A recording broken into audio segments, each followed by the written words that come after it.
పూజ అయితే అయిపోయింది ఫ్రెండ్స్. ఉప్పలమ్మ కాడనైతే కొబ్బరికాయ అయితే కొట్టాను, ప్రసాదం పెట్టాను, నైవేద్యం పెట్టామండి, కొబ్బరికాయ కొట్టాను. అమ్మవారు అయితే చల్లని అమ్మవారు ఫ్రెండ్స్, చాలా బాగా చూసుకుంటది. మాకైతే ఇక్కడికి వచ్చిన సంది అయితే అమ్మవారిని నమ్ముకున్నాము మేము. మాకైతే చాలా అనుకున్న పనులు అయితే చాలా అయ్యాయి ఫ్రెండ్స్.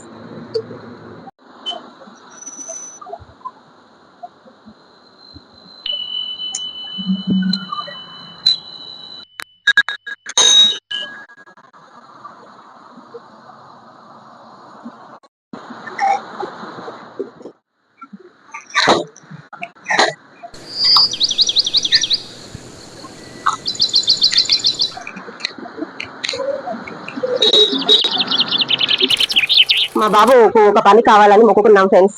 ఆ పని అయితే అయ్యింది బాబుది. బాబు మొక్కుకున్న కోరిక అయితే నెరవేరింది.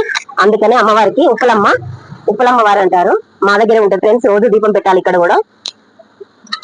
మా బాబుకి అయితే కోరుకున్న పని అయితే అయ్యింది, అందుకే కొబ్బరికాయ కొడుతున్నాను. పాపేసి తమిళ పాప మాట్లాడతారా అని సిద్ధాకు నీరు సిద్ధాకు నీరు అని పోతుంది.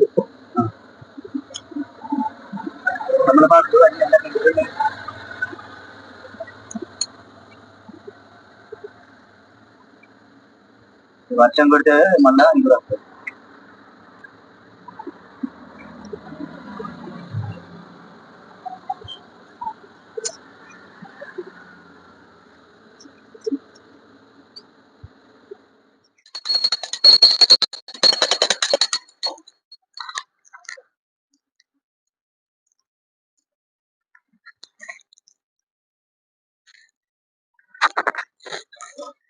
హాయ్ ఫ్రెండ్స్, అందరికి శుభ శుక్రవారం అండి.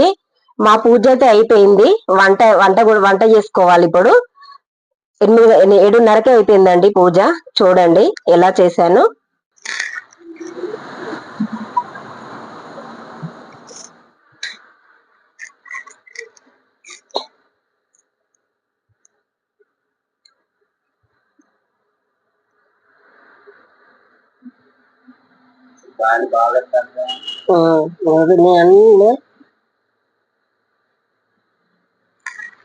పొద్దుగా లేవాలి,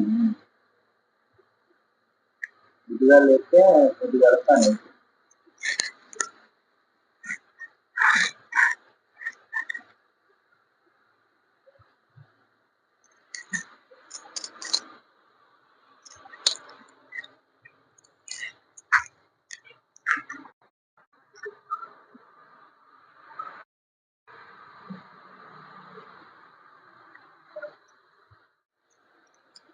తులసి పూజ కూడా అయిపోయింది ఫ్రెండ్స్. తులసి పూజ కూడా అయిపోయింది. ఓకేనా, వంట అయితే చేసుకోవాలి ఇప్పుడు. ఎలా చేశానో తులసి పూజ చెప్పండి ఫ్రెండ్స్.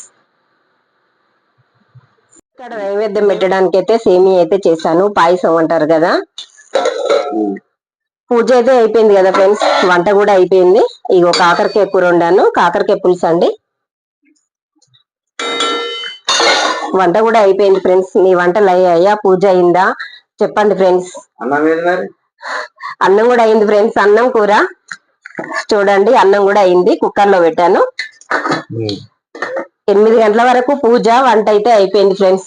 ఓకేనా, మీ పూజలు అయ్యాయా లేదా కామెంట్ చేయండి ఫ్రెండ్స్. ఓకేనా, బాయ్ ఫ్రెండ్స్.